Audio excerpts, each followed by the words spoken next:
Good evening, Crimson Tide Nation, and welcome to the 30th edition of Alabama Primetime Live. All right, here on Alabama The Voice of College Football from yours truly, Jackson Johnson.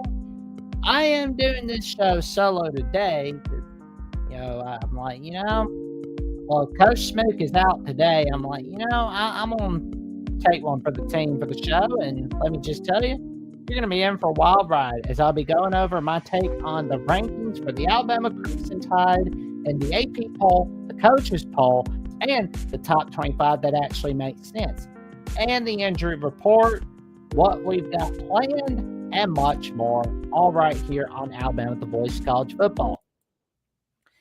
So before we get into all that, let's go ahead and tell you about the YouTube memberships of Alabama The Voice of College Football. And this is a perfect way to spend a birthday right there. Because I'm going to tell you, it's the perfect way, ladies and gentlemen. So tell your friends, family, and the cashiers at Publix about the magic we're all cooking up here on Alabama The Voice of College Football. So for $2.99 a month, you can become a Crimson Faithful member, where you'll have a loyalty badge next to your name in the comments and the live chat, custom emojis to use in the comments in the live chat, and you get member shoutouts. For $4.99 a month, you can become a Saban Disciple, where you'll have priority replies to comments and access to a monthly hangout from yours truly, Jackson Johnson, Jeffrey Only Taught Sports, and Coach Smick Hines. And for $9.99 a month, you can become a Bear Bryant legend, where you can connect on social media with each of us and give out content requests of any kind. And neither rain or sleet nor snow nor this miserable Alabama weather that doesn't even know what's going to be for however many days won't stop us from fulfilling your content requests on Alabama The Voice of College Football. But that's not all, ladies and gentlemen. We've got the merch store for Alabama The Voice of College Football. Let's pull it up, shall we? And we've got it all. We've got the trucker hats. We've got the camouflage hats. We've got the t-shirts. We've got it all. The sweatshirts, the polo shirts, the game day mug, the tumbler cup, the can cooler. It's all right there on Alabama The Voice of College Football. And if you're watching on X/Twitter, hop on here to Alabama The Voice of College Football, where you can get some top-notch coverage on Alabama The Voice of College Football. Let's get this puppy to 3,000 subs. Let's get it to 2,500 before the birthday ends. And before the end of October, let's get the 3,000 subs. Alrighty, so we've got the week 6 rankings.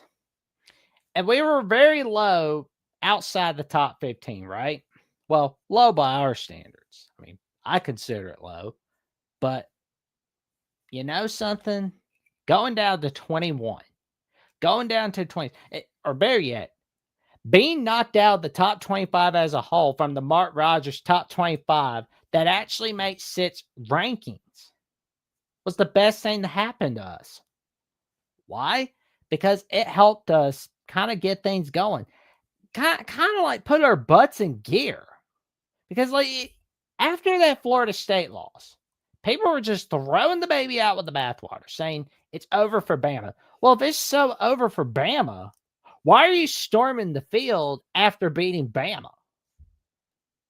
It's not over yet, because you're still storming the field because you beat Bama. That's the way I look at it.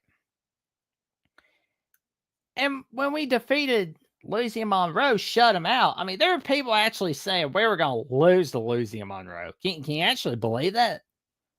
Actually going to lose to them, you know? But then we shut them out. 73-0. And then we smacked Wisconsin. Just basically kind of go easy on them a little bit, because they're pitiful, unfortunately. They're not doing so well, as you can very well see. I mean, especially when you're getting your brains beaten by the Maryland Terrapins. That's not good. And everybody was asking, prove yourself, prove yourself, prove yourself. And the Alabama Crimson Tide does, against the Georgia Bulldogs, once again in a top-notch victory. And at least we're back in the top 10 in the AP polls. And in the coaches poll, we're not quite there, We're not in the Mark Rogers top 25. That actually makes sense, but we'll get there. But let me show you the top 25 as a whole on who's above and who's below us. As Steve says, Double J is a college football historian. Well, I appreciate that very much, good buddy. And a salute right back to you too, Steve. And here is the top 25 rankings from AP and the coaches poll for week 6. So we got Texas and Indiana above Alabama. I mean, I can deal with Indiana and Texas being above, but Penn State, really? They're not a team that can win the big game. When are people going to learn Penn State cannot win the big game? You might as well get the SpongeBob narrator in here because it's that bad. Penn State, they were hyped up as the team that's going to win it all this year. They're going to win it all. The schedule is easy. It's all easy, right? But they fall apart. They're closer to a drink at the Long Branch with Miss Kitty than they are winning a big game against the Ohio State Buckeyes or the Oregon Ducks. Are they even going to win the big game against Indiana this year? I mean, who'd have thought we'd say that in our lifetimes? The big game between Penn State and Indiana. I mean, nobody thinks of it as a big game, you know. I mean, unless you're thinking about 2020. But this year, I mean, with way Kurt Sidney's gone, do not be surprised if you see Indiana just, oh, Lord. It's not going to end well for the Nittany Lions. But I mean, that is not a team that should be in the top 10. Now let's look at the rest. That bad clock management skill is going to get Tennessee off one of these days. I understand people being mad about Notre Dame being in the top 25 because of the fact that they started out 0-2, but if they end the season 10-2, then I can understand it. I figured Virginia would be in 24th with that win over Florida State. Because I remember being asked whether we were going to see Virginia in the top 25 or basically still have Florida State higher ranked than them. Well, yeah. Because like if Virginia Tech was a Notre Dame or an Alabama or an Oklahoma or a Texas, or Ohio State, Michigan, they'd be much higher than 24th. You really think that they wouldn't be a 17th or above Florida State? No. But let's look at the rest of Alabama's opponents. So obviously we're not having Ole Miss, which I mean that sucks. We don't have Texas A&M. Well, that sucks too. Or Texas, but we've got the Oklahoma Sooners. But they're dealing with a lot. They don't have John Mateer. He's out for a lengthy period of time. He's likely out for October, but he'll definitely be back for November 15th when he goes up against the Alabama Crimson Tide in our revenge matchup in Tuscaloosa. So Oklahoma, we're definitely pulling for Oklahoma to beat Texas because that helps us in our strength of schedule rankings, or better yet, our strength of schedule victory rankings. Now, Georgia, they're never going to get it done. LSU, we know how they did against Ole Miss. Didn't end well for them, and it wasn't going to. Tennessee, they got a bye week, I believe. Well, it feels like they do. Well, yeah, they do. They're not playing this week. They're going to be playing that Bobby Petrino Arkansas team. I mean, yeah. I really have no use. I really have no use for bad clock management from Tennessee, but not our problem. There we have the Vanderbilt Commodores, who are playing this Saturday on ABC with Sean McDonough on the call. As soon as he gets done with calling playoff games for the Major League Baseball playoffs, and Florida State being down to 18th. Well, I feel like they can upset the Miami Hurricanes. And if you heard me on today's edition of Locked On West Virginia, where I start with Mountaineer Paul, I think Thomas Castellanos and the Florida State Seminoles can get it done over the Miami Hurricanes. It just feels like Miami's going to blow that game. And we got Missouri, who's unbeaten They're doing very well this season. I mean, they had a great game against Kansas. They did all right against South Carolina. I mean, they beat Massachusetts, but I mean, you're supposed to beat Massachusetts. But they're sitting there waiting it out. They're basically watching Alabama Vanderbilt on ABC on Saturday. So they don't have to sit and do anything. And looking at the coaches poll, they got Oklahoma at 8th. They've got Alabama at 11th. How do you have Georgia above Alabama in the coach? Like, I swear, I do not understand some of these polls sometimes. Oh, man.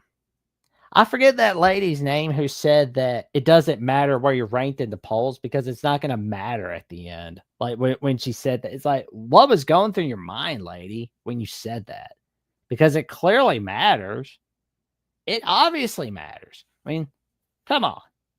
You're really going to tell me Georgia should be above Alabama by a bit? By a little bit? Really? Georgia above, I mean, were the coaches not watching the same game we were? Come on. Put Alabama above Georgia. And get Penn State out of the top 10. They're not worthy of a top 10 spot. They're never going to beat top 10 opponents as long as they got James Franklin. It's just not happening. LSU at 13th. Let's see how they perform the rest of the season. But I will say, it'll be an interesting ride for the rest of the top 25. Vanderbilt, which if they were to beat us, which that's not going to happen, folks. Relax. It's not happening. Then they're in the top 10, of course. But Alabama beats Vanderbilt by a lengthy margin. Then they're still in the top 10, of course. Hey, they could move up a few rankings, especially with week 6 being a sloppy slate. There's bound to be some upsets. And what do sloppy slates in college football mean? Upsets are coming. That's what it usually means.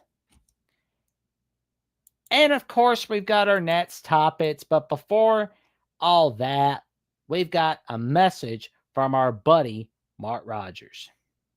College football is even more exciting when you've got some action on the line, and the games are even better when you're cashing in. And the Voice of College Football is the place to be to get the greatest value. Start with my picks. 75% against the money line, 58% against the spread, and I've got a 40-plus year track record. 11-0 in the college football playoff for me last year against the money line, 8-3 against the spread. And I'm just the warm-up act. Steve Merrill of Wager Talk is our ace in the hole, show stopper. 7 years with the Voice of College Football, over 30 years in the industry. Steve gives us analysis on all the big games, but you can't miss Steve's weekly under-the-radar pick. 28-12 against the spread the last 3 years. You also get picks from some of our top analysts here at the Voice of College Football, including Corey Bratta, Matt Zemek, and Steve Dace. Check out those numbers. Become a YouTube or Patreon member for just $99 per month. Go to the main channel on YouTube, click join, and then select the betting tier. Do the same thing on Patreon. Make 2025 a winner now. That is why you tell your friends, your family, and the cashiers at Publix about the magic that Mark Rogers, Corey Bratta, Steve Dace, and Matt Zemek bring all right here on CFB Bets, and especially the magic that Steve Merrill brings on the Under the Radar Picks of the Week. Alrighty, so we've got some injury updates. And doesn't look good. Does not look good for our two guys heading into week 6. Rasal got hurt against Georgia. He didn't return, but he had a foot injury and basically had surgery and all that. But luckily, Coach DeBoer says he's not out for the rest of the season, but it's extended amount of time.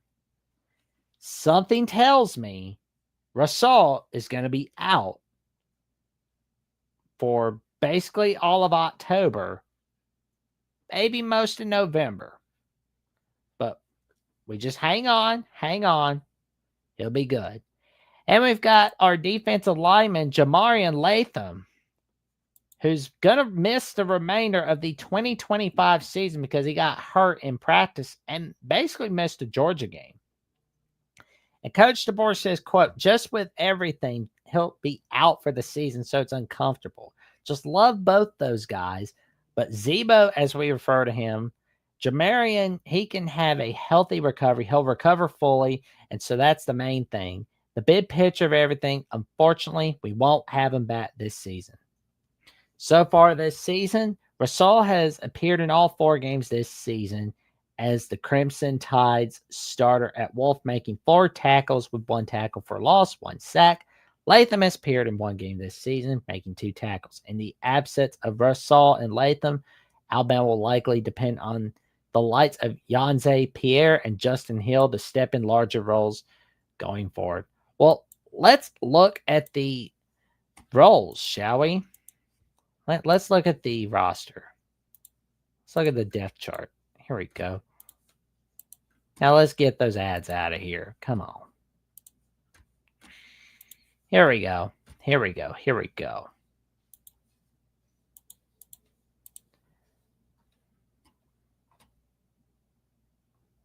So there he is. There's Yancey Pierre, redshirt sophomore. If he can step up like London Simmons did, he will be. We're going to be more than all right. I think we're going to be more than all right. And I'm looking at where Justin Hill is at. Let's look for him. Well, Edric Hill. But anyway, that is going to be a great. This is going to be huge for the Crimson Tide. James Smith, I don't think is going to be playing in the first half of the Vandy game, but he's definitely coming back for the second half. He will be much needed going into the second half, especially in ways to stop Diego Pavia. You know, we need all our guys on defense. We need all that we can get. You know, because you don't want to just say, oh, well, we're fine. Because no. You want to make sure every game you play is played like it's no tomorrow. You want to get your guys going. You want to get them rocking and rolling. I know I do. I want everybody rolling. And honestly, it's just, you want to get everybody all set. That's what you want to do. That is what you want. It's what you need. It's what you want. You really want that win. I know I'm hungry for a revenge victory over Vandy. That would be nice. But yeah, I think we're going to be okay. We're going to be more than okay. But we can't be having too many of these injuries. Because if we get more injuries, they will chew us up like a chicken nugget. I promise you that. And you don't want to get chewed up like that. I mean, because like it's any given Saturday. It's not any given Friday. It's any given Saturday. I mean, don't think for 1 minute that just because you look better does not mean you're automatically going to win. I mean, Florida State is a way talented team. They're a way better team than Virginia. But guess what? It was any given Saturday, although it was a Friday night on ESPN, but still though. Any given Saturday, anything can happen in the world of college football. So don't ever think you're invincible, because that's where you're caught right there. We thought we were invincible last year against Vanderbilt, and guess what happened? We lost to Vanderbilt for the first time since 1984, and we lost to them for the first time in Nashville, Tennessee, for the first time since 1969. You know how bad that is? You don't want to be losing to Vandy in back-to-back years. That's not going to happen, but still. You want to get all your guys prepared. You want to get your guys rolling. I mean, we had London Simmons stepping up while Tim Keenan was out. I believe Pierre will step up big time. And I believe Hill will step up big time. I mean, they've got that dog in them. They've got that dog in them. And honestly, it's just going to be interesting seeing what goes on for the defense. I think we can get it all taken care of because it's called taking care of business. That's what we're there to do. We're there to take care of business. But everybody watching this in the video clip on Alabama with the Voice of College Football, tell me what you think. Are we all right? Are we not all right? Be sure to tune in on Alabama with the Voice of College Football. Now, if I can find that Amazon link somewhere. Oh, never mind. I will say we've got it coming. We've got magic coming. And there we go. There we go. There we go. There we go. There we go. There we go. I will say, please use the Amazon link in the description section in all of the Voice College Football videos. You get the same shopping experience, and it doesn't cost you a penny, especially when it's close to Christmas, Thanksgiving. I mean, you're trying to get through a perfect holiday, right? I mean, you're trying to act like you've got it all together. You're trying to impress the in-laws. You're trying to, let everybody in your family know things are all right. You want to make sure your kids think well of you. You want to make sure your spouse thinks well of you. You want to make sure you got everything all set for Thanksgiving and Christmas. Let me tell you, the Amazon link will help you get things through. So if you're having a bad day, it's perfect. It's going to help you get through it. You're going to get the top-notch stuff all right here on the Voice of College Football. All right there. So you want to get it rolling. And, of course, you want to check out. And, of course, I've got magic coming up on the Jacksonian, where I've got some episodes with Sonny Verma from Locked On Illini, Bears on Tap, and Orange and Blue News from On 3, and Alex Donna from Locked On ACC, Locked On Canes, and Chris Drew coming your way. And for more updates on what I've got going on Alabama Voice College Football or the Jacksonian, check me out on Jats VOCFB on @/Twitter and on Instagram and Threads at Jackson Johnson 543908. There you go, Austin. That's the spirit. He used the Amazon link to buy his dog new bag. See, that's what you do. That's what you do. Austin knows what he's doing, man. So anybody in the chat looking for cues on what to do, what not to do with the Amazon link, take them from Austin. He always knows what to do.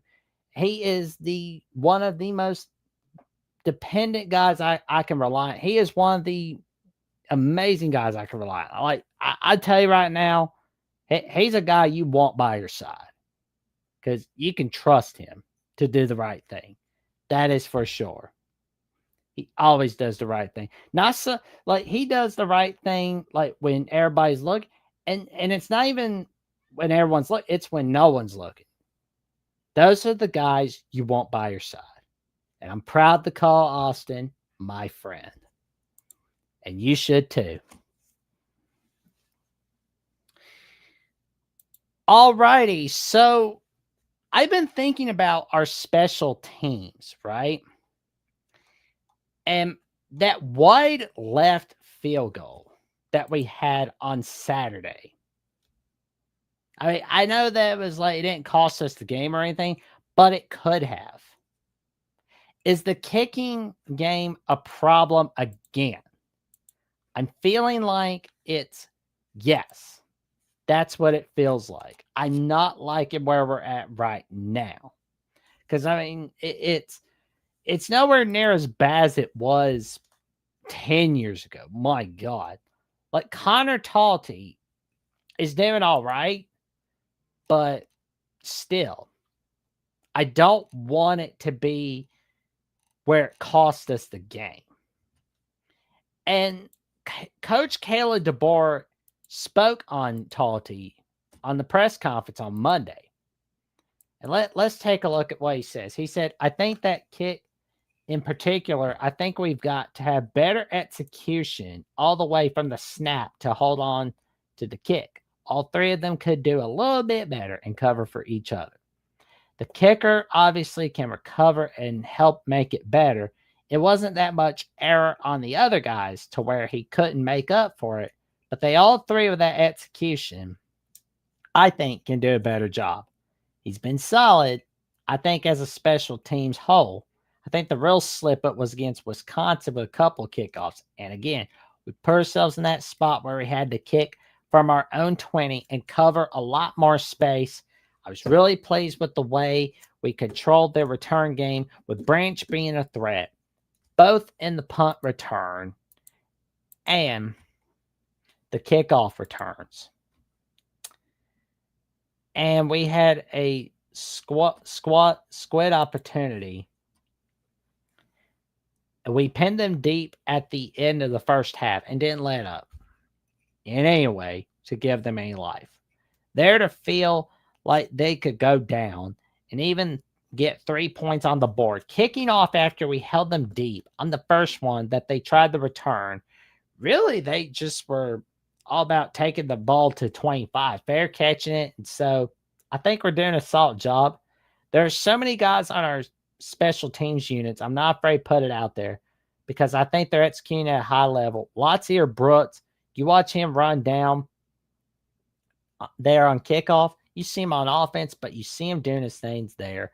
Dijon Lee, those guys, I mean, they're seeing their opportunities to go out there and play at a high level, put some good film out there for people to see. 100%, no doubt about that.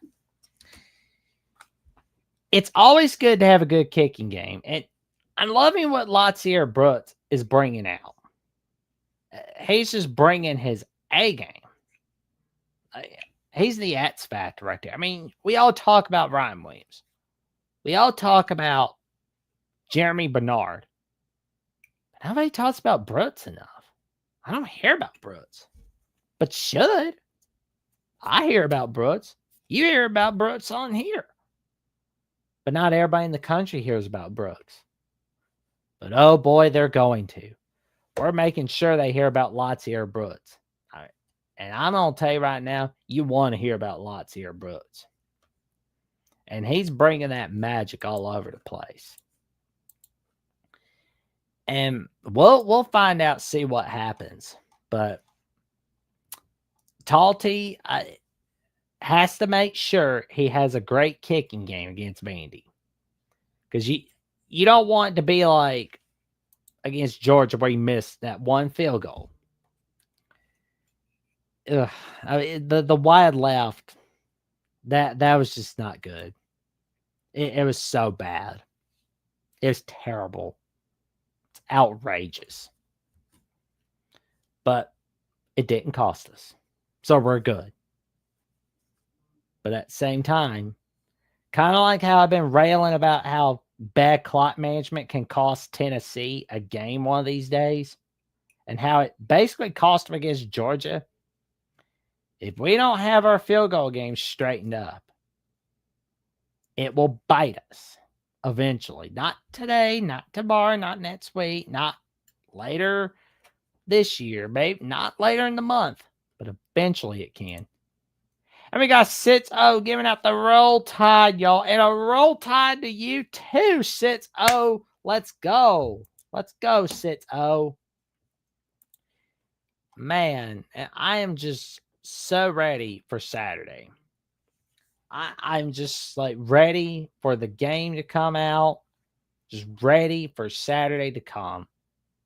Because we're ready to show the Vanderbilt Commodores that we're not letting them pass us by again. We're not going to look at them as an easy opponent, especially when you have College Game Day in town. I mean, how are you going to forget that? And when you got Sean McDonough and Greg McElroy on the call, they're not. No. We got to be ready for Diego Pavia. We got to be ready for that receiving core. Now, I mean, defense, they just been kind of playing with their food a little bit. But one thing is for sure, you want to make sure you've got enough game film from the Utah State game to know what to do, what not to do. Make sure you can find something from that first half against Virginia Tech to look at what Vanderbilt shouldn't be doing. Because there you will find it. You will find what not to do. And then you can find what to do. That will be guaranteed.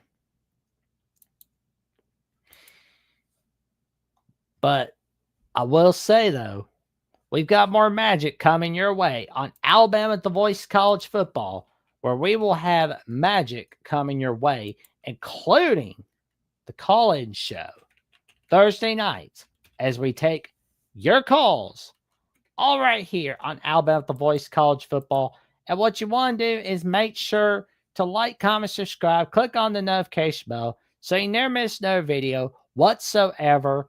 And tell your friends, family, and the cashiers at Publix about the magic that Jeffrey, Coach Spook, and myself are bringing all of you as we get closer and closer to 3,000 subs, then the 4,000 subs.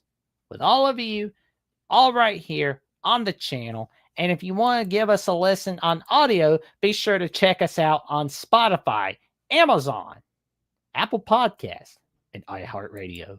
And with that being said, we wish you all a happy September 30th, as I'll be celebrating the rest of my birthday in fun fashion, tuning in for the MLB playoffs and getting ready for Saturday's game against the Vanderbilt Commodores, tuning in. And with that, I bid you all a happy Tuesday night and roll tide.